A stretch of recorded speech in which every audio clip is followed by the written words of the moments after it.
Good evening, everybody, and welcome all of you to this live program at Orthopedic Principles. Today, our guest of honor is Dr. Deriu from Leeds, United Kingdom.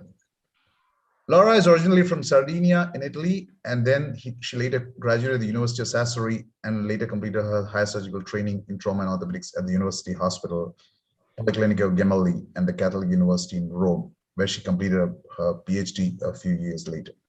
She did a traveling fellowship in pediatric orthopedics in the United States, dividing her time between Boston Children's Hospital of Philadelphia and Seattle Children's Hospital.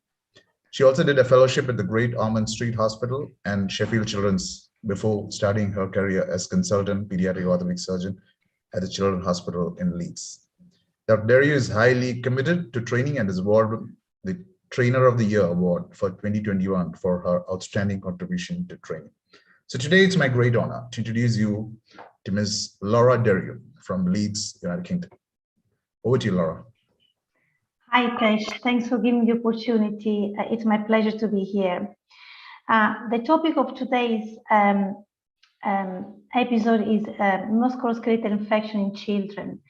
As you all know, they're very common. The diagnosis is very often difficult. And unless we diagnose them very early, sequelae can be quite severe. We're not going to discuss cellulitis, panniculitis.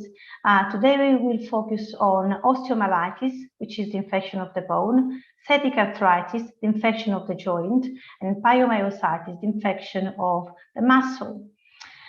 Starting with osteomyelitis, it's very common, especially in the first decade of life. It's usually localized in the metatarsus of the bone. The incidence varies depending on the studies, but it seems to affect males more than females.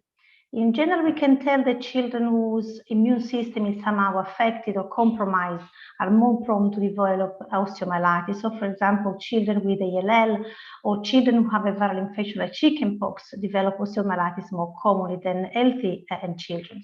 Or children with chronic diseases like rheumatoid arthritis or chronic kidney disease are more often susceptible to develop osteomyelitis.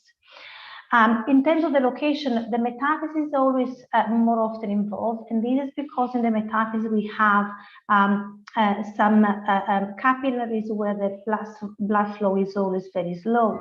And in fact, very often we have an infection elsewhere, say in the upper respiratory tract, and then the bacteria goes in the bloodstreams and reach the metaphysis where the blood flow is low, there is a low pH, the oxygen tension is low, especially around the phases, and that facilitates the bacterial growth.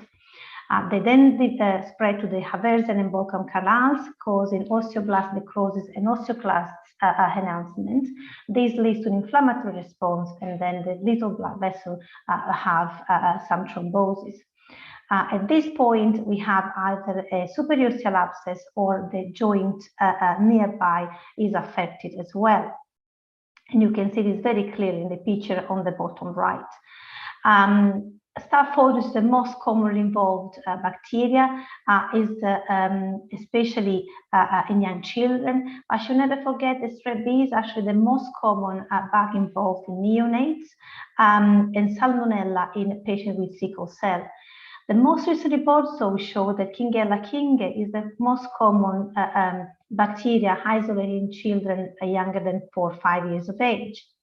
Especially in severe cases of Staph aureus infection, in those children that don't recover despite treatment with antibiotics or that develop periosteal abscess and require more than one trip to theater, we should always be mindful of PVL Staph aureus. Essentially, that's a cytokine that is quite aggressive and causes multifocal infection, copious infection, very severe, and sometimes these children go towards sepsis and require NICU treatment. In terms of presentation, this is very classic. The child presents with pain. There is a history of a recent infection, like a viral illness, in the few weeks preceding the pain around the joint. They limp, they're unable to bear weight on that leg. Clinically, though, they don't look too unwell. Sometimes they are still able to eat, drink, talk, and play, although very limited. They have fever, but sometimes not very high. The affected limb is usually red, swollen, painful, and definitely tended to touch. and the movement is reduced. In terms of diagnosis, it's obviously very important to examine the child as a whole, make sure that there is no other focus of infection anywhere else. Sometimes we have to involve our pediatrician colleagues. But once you have the suspicion of osteomyelitis, it's important to have a baseline blood range, like including FBC, CRP, ESR if possible. White blood count is usually raised, likewise the CRP, which is the most important marker of infection. X-ray and ultrasound scan are always required. Ultrasound scan is required to rule out septic arthritis, and the X-ray to rule out osteomyelitis. However, not always, especially at the very beginning of the process, the X-ray shows any signs of infection. And if this is the case, then an MRI scan is necessary. Here is an example of the distal tibia osteomyelitis, and you can see a radiolucent lesion in the distal tibia. This was confirmed with the MRI scan, and you can see that in the T1 images, the signal is reduced, while in the T2, the signal is enhanced. But this is another case where the child presented with pain in the left knee, was unable to wait there, had raised CRP and white blood count, but the X-rays were entirely unremarkable. However, since the clinical presentation was very suggestive of osteomyelitis, we did an MRI scan, and that confirmed the presence of periosteal abscess in the distal femur. Needless to say that this child had to have surgery and prolonged antibiotics. The treatment, as I said, very often the treatment is just conservative. It's IV antibiotics to start, followed by oral antibiotics. Only if there is a superosteal abscess, we have to consider surgery. We have to drain the superosteal abscess, debride the tissues, and somehow be very, aggressive and timely, mostly to avoid chronic osteomyelitis. Historically, treatment for osteomyelitis has always been for 6 weeks. This is what we've always been told and read many times. However, things are slowly starting to change. In general, we start with a course of IV antibiotics for a few days up to a week. And when the CRP and the inflammatory markers and the clinical picture are improving, then we can switch to oral antibiotics. Now, as I said, the historical plan was to do oral antibiotics for a total of 6 weeks, but things have changed, and especially in children, more and more people are moving towards a shorter course of antibiotics. This specific meta-analysis and systematic review has been paramount in pushing towards a shorter course of antibiotics, and in fact, it has shown that a short course of antibiotics of 2, 3, sometimes 4 weeks is effective as much as a long course in acute osteomyelitis, while the long course, 6 weeks, is preferred in high-risk vertebral osteomyelitis, in Staph aureus infections with a higher rate of treatment failure and need for long course of antibiotics. Chronic osteomyelitis is not very common in children. Children respond very well, especially if the treatment is done in a timely manner. But in general, the periosteal elevation due to the infection deprives the cortical bone of blood supply, and that causes bone necrosis. The necrotic bone is then walled off from the blood supply and becomes a very favorable environment for the bacteria to grow and multiply. They then form a three-dimensional structure embedded in the matrix. This is called biofilm, and essentially the biofilm functions as a barrier for antibiotics, antibodies, and any treatment.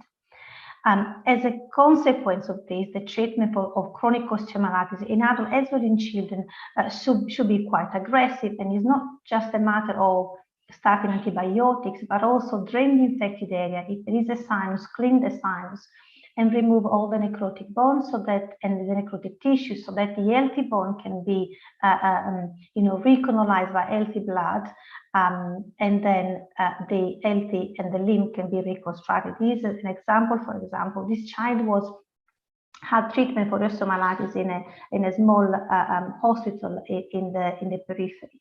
But unfortunately, the treatment wasn't radical, and the child presented a few months later with chronic osteomyelitis. So he had obviously broad-spectrum antibiotics for months. The necrotic bone was all removed and sent to pathology and required a free flap as a result. But thankfully, the infection was completely eradicated and the child healed with completely restoration of normal function. The complication, obviously, they depend on how the osteomyelitis is managed and how timely the treatment is, but it also very often they depend on the bacteria responsible for the infection. Meningitis and sepsis are common in case of Staph aureus PVL type infection, and we have to be particularly careful in these specific cases. Growth disturbances are common, especially around the shoulder and the humerus and around the knee. In the humerus, for example, this is one of those cases.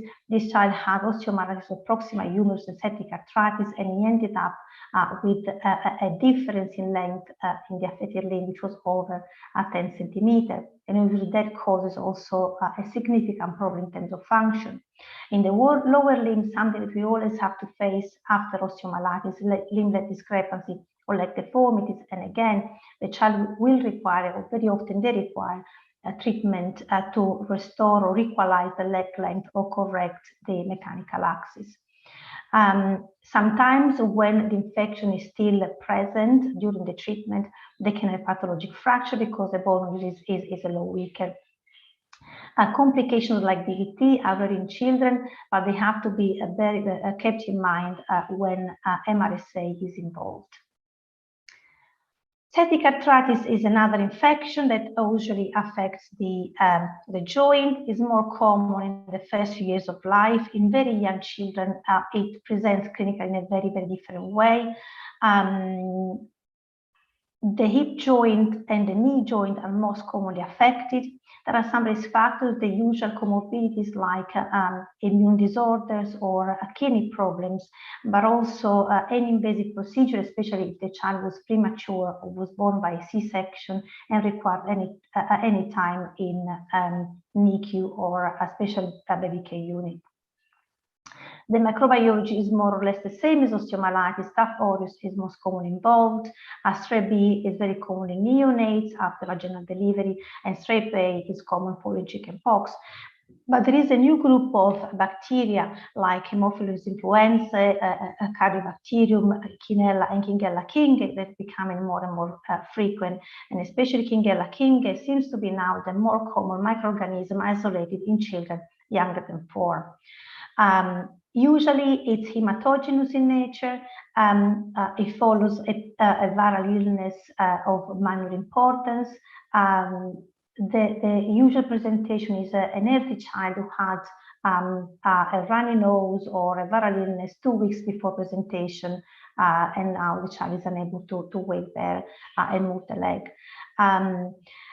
We know by experimental study that synovial cells are usually affected and generate an inflammatory response, and unless the inflammatory response is stopped within 8 hours, then we have permanent cartilage damage.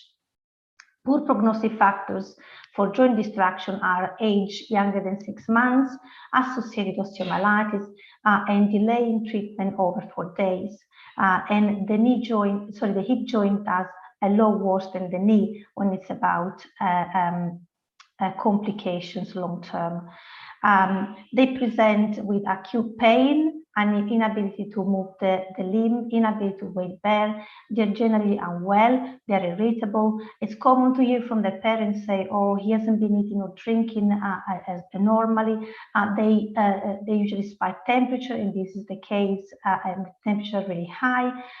They keep the limb in a rest position, and they are really unhappy, and they become irritable if any attempt of examination is undertaken. And in fact, sometimes examination is extremely difficult.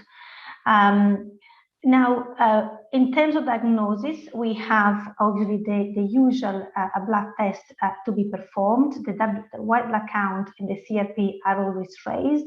The same applies to the ESR, although the ESR sometimes is raised after a couple of days. An ultrasound scan shows always an effusion, and you can see the difference between the right and the left hip here in this picture. MRI scan is not always indicated unless we feel there is bone involvement. In neonates, in very young babies, the diagnosis is always difficult because markers may not be raised, and it's not uncommon to have entirely normal CRP and white blood count in a child younger than 12 months. And the same applies to the symptoms, which sometimes can be a lot milder, and fever can be a low grade. In the presence of an effusion, the diagnostic dilemma is differentiating a septic arthritis from a simple transient synovitis.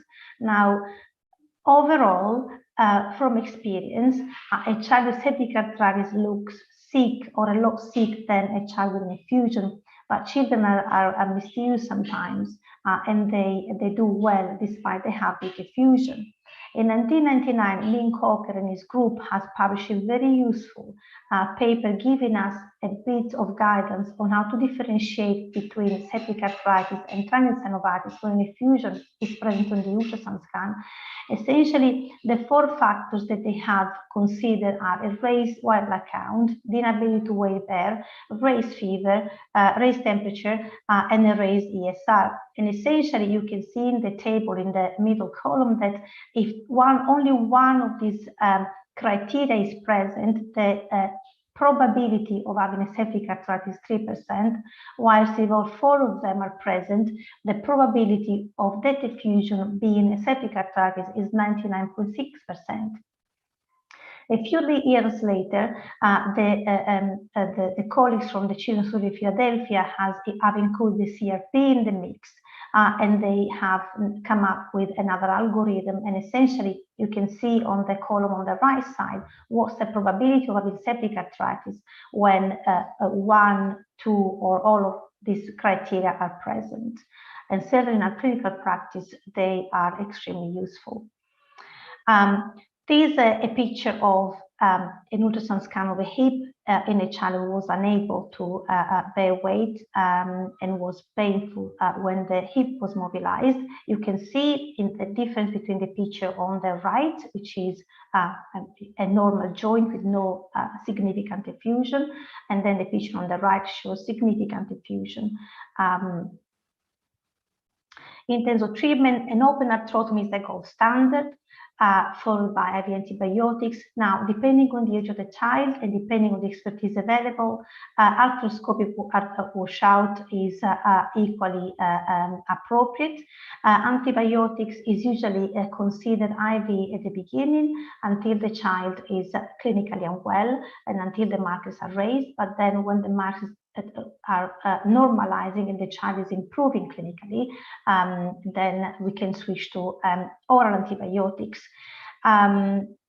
Especially in septic hip, sometimes late presentation or late treatment is always a good idea to consider the use of a pelvic harness if the child is less than 6 months, or spica casting children older than 6 months.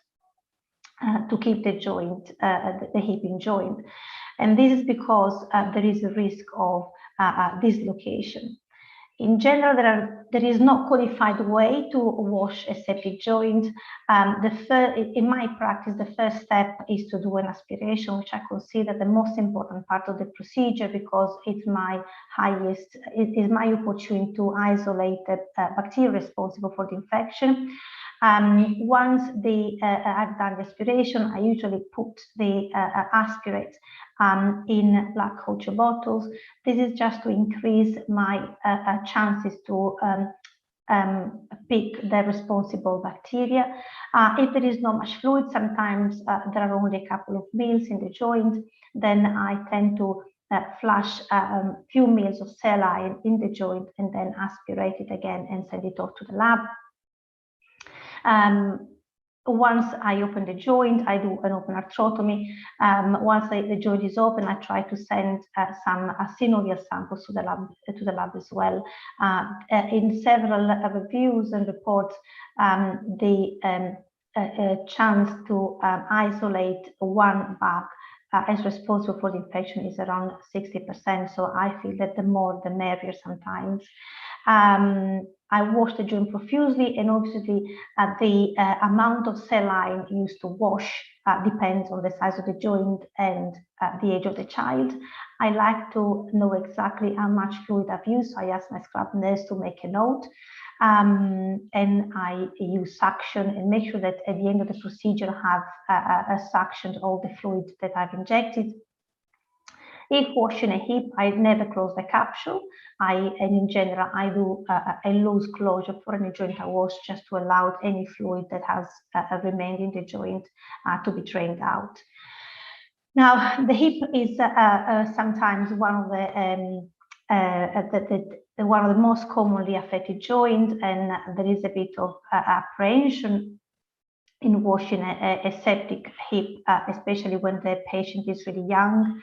I personally use an open anterior approach. The internervous plane between the femoral nerve and the superior gluteal nerve, intermuscular plane, sartorius and tensorofascial lata. And once we are in the interval, underneath the fat that you always find is the rectus femoris. I don't detach the rectus, I just move it to the side. Do my aspiration, and then make a small incision in the capsule and wash the joint profusely for as much as needed. In terms of complication, especially if the treatment is not prompt or delayed more than 24 hours, is physical damage in the hip, avascular necrosis, dislocation if the treatment was very delayed, complete destruction of the femoral head, and septic separation. In other joints, especially the knee or the shoulder, growth disturbance, limb discrepancies are common. And the important thing is to counsel the family at first presentation, explaining the possible risks and the need for prolonged follow-up after the acute phase. This is one of my patients. This little one presented to our E&E. He was at months when he first presented. He was septic and had to spend 6 weeks in ICU. It's a very sad story. At some point, they thought the child could not make it. In the end, he did, thankfully. When he woke up, they noticed that he had pain in his right hip when changing the nappies. We did some ultrasound scan and an X-ray, and the X-ray showed a physical separation as a consequence of the infection. So he really had an open arthrotomy and washout of the joint, and the physical separation was fixed with some K-wires. Obviously, very happy with the immediate result, but unfortunately, he showed then to have osteomyelitis of his entire proximal femur and required prolonged antibiotics for months. And when we thought that things were finally getting better, the child started to walk. We came to another follow-up, and 2 years after the infection, when he was nearly 3, we realized that actually his proximal femur was completely destroyed. The child now is very happy, is walking around, but we still don't know how this will develop and how it will go in the future. Pyomyositis is something not very common, and certainly not what springs to mind when a child presents to E&E with a limp and temperature. In up to 40% of the children, there is a history of trauma. The onset is quite insidious. There is swelling, there is erythema, nice sweats, there is fever. They are well representation, but they flip quite quickly and they become severely unwell. The CLP is usually extremely high, and in children who develop pyomyositis, we always have to keep in mind whether there is a compromise to the immune system. Staph aureus, again, is the most commonly involved bacteria. The hip seems to be involved more than the other joints. The diagnosis is usually done with an MRI scan. In fact, the ultrasound scan of the affected joint or an X-ray are often not very helpful. The treatment, though, is always with antibiotics, and surgery is required only very seldom if there is an abscess within the affected muscle. They usually respond quite well though, and if the treatment is prompt, the complications are not so many. As Hitesh said previously, this is an example of pyomyositis of the hip joint. As Hitesh said previously, I'm based in the UK, and as we all know, infections are quite common, but they're always a bit of a diagnostic dilemma. So the British Society of Children Orthopedic a couple of years ago decided to create a steering committee, a consensus group, in order to write up some guidelines. After 2 years, the guidelines are now available on the BISCOS website, and this is the link if any of you is interested to read them in full. Essentially, the guidelines are divided into different sections. The first section is about assessment, investigation, and diagnosis. You can see highlighted in red the most common, the most important things to bear in mind. And essentially, we should consider that the management of MSK infection in children has to be multidisciplinary in nature. Our colleagues, pediatricians and microbiologists should be involved. And as I said before, FBC, CRP, and ESR with blood cultures should be part of the diagnostic process with X-ray, ultrasound scan, or MRI scan as appropriate. In terms of treatment, the septic arthritis is surgical treatment, and the joint should be washed out as soon as possible. On the contrary, osteomyelitis treatment is usually conservative with antibiotics unless there is a periosteal abscess. In the UK, the system is such that we have tertiary referral center, and we've also given some advice on how to manage these children. Certainly in non-complicated infection, the child can be managed in the local hospital, but in more complex cases, it's advised to refer the child to the tertiary referral center. On the back of these guidelines, we're now producing some other guidelines at national level, and essentially they will become the golden standard for treatment of MSK infection in the UK.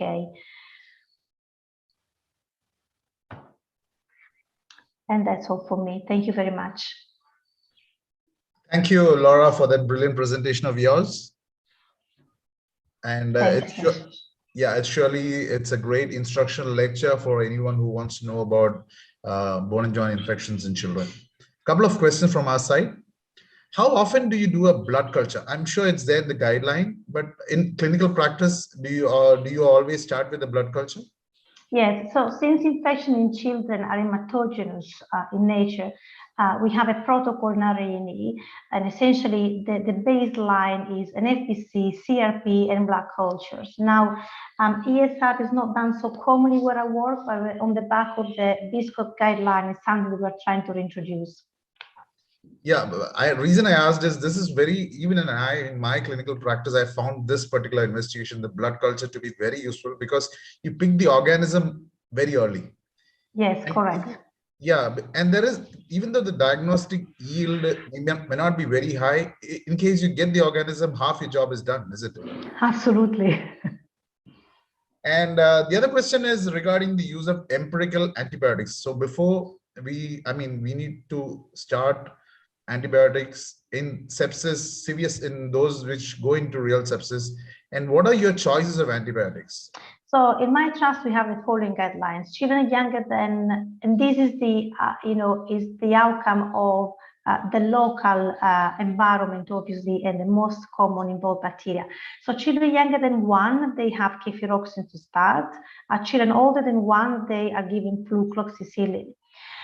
We work really closely with our microbiologists and ID doctor. In fact, we have an infection meeting every second Wednesday of the month where we discuss all the difficult cases. And essentially the agreement is that we touch base on every case 24 hours after we send the sample to see if there is any growth, 48 hours, and then after 1 week. And then based on what is grown and not grown, they give us advice and recommendation on what to do next. Very often, as you know, you are not able to isolate a microorganism, but sometimes the child is not responding, and then we decide again empirically to change the antibiotic. Thankfully, that doesn't happen very often. And how often do you use clindamycin? Because assuming there is high prevalence of MRSA, clindamycin and vancomycin, what is your take on it? Do you look at the community prevalence of MRSA and then decide? So that's one thing. We look at the prevalence. We see if we manage to isolate MRSA. In our experience, I must say, the use of clindamycin, we prefer clindamycin to vancomycin. We use it probably in about 10–15% of our patients. Thank you for that. And how about the transition to oral? Like, do you give 2 weeks IV and then go on to oral, or do you do 1 week? No. We have a non-scientific cutoff when the CRP is less than 20, between 20 and 15. If the child is doing clinically well, then we switch to oral antibiotics. We have every time long debates about the time to switch for oral. And as I said, this is completely non-scientific, but it seems to work. And what is the approximate duration? What is the standard duration of antibiotic? It's usually less than 1 week or 1 week at the most. So when we have a child with septic arthritis, especially in babies, the cannula tissues quite quickly. And usually multiple attempts of cannulating such a young child, especially after such a traumatic event for the family, is not taken very well. So in septic arthritis, usually ask the anesthetist to put something called midline, which is a slightly longer cannula that doesn't tissue so often. And this is because the length of antibiotic treatment is always less or approximately 1 week. In osteomyelitis, though, where the response is more mixed and IVs are required for slightly longer, depending on how the child is doing overall, we negotiate a long line with the surgeons. But in septic arthritis, say less than a week, and for osteomyelitis, probably around 2 weeks, 3 weeks. And total duration, 6 weeks? So we are moving slowly. So for septic arthritis, we have moved away from the long course of antibiotics, and we're now moving away for osteomyelitis as well. It depends on the child, but it's usually 4 weeks. Now, if, for example, at the 4 weeks mark, the markers are a lot lower but not normal, then we carry on for further 2 weeks. Thank you, Laura, for that. Just one last question before we end up the session. Now, what do you think is the role for a bone scan? Traditionally, we used to talk about leukocyte labeled, indium labeled bone scans and all. And today we talk more about MR. So what do you think the relevance of a bone scan has come down? I personally think so. I think an MRI is definitely more accurate. There is a lot less radiation involved. It's an easier investigation to do. I'm also aware that in some places an MRI scan is not so readily available. So by all means, if the MRI scan is not available and the bone scan is what you have, go ahead with that. What really matters in the end is that we get to the diagnosis and we treat our patients. But in general, I think the MRI scan is the preferred, it's my preferred method of choice. Now, the reason I ask is especially when you're dealing with CRMO, chronic recurrent multifocal osteomyelitis, isn't it? So an MR may not be able to pick all the foci, isn't it? So a bone scan would be a better choice, isn't it? Yes. Now, the thing with CRMO, though, is that, as you know, is not a real. Now we're understanding CRMO more and more, and it doesn't seem to be bacteria mediated. So the way we work in Leeds, again, we're close not just to the infectious disease and the microbiology, but also the rheumatology. So usually these children present with pain, swollen, a pain and swollen limb, and it seems like it's osteomyelitis. And in that case, we do an MRI scan. If the same child presents, say, 2 months later with a similar problem in another joint, again, the child is MRI'd, but at that point, we call in our rheumatologist. And despite, multiple joints, multiple sites may be involved, they still prefer an MRI scan. So what they do a quick scout, And so not a full MRI of the entire body, but they do a quick scout just to see if there are any areas that peak more than others, they enhance more than others, and then they focus on those areas. Thank you, Laura. I think that's all the questions that we have for the session. Thank you for this fantastic talk, and I'm sure this is going to benefit a lot of people all over the world. Thank you so much for joining. Thank you very much, Hitesh. Thanks, everybody. It's been my pleasure. Bye-bye.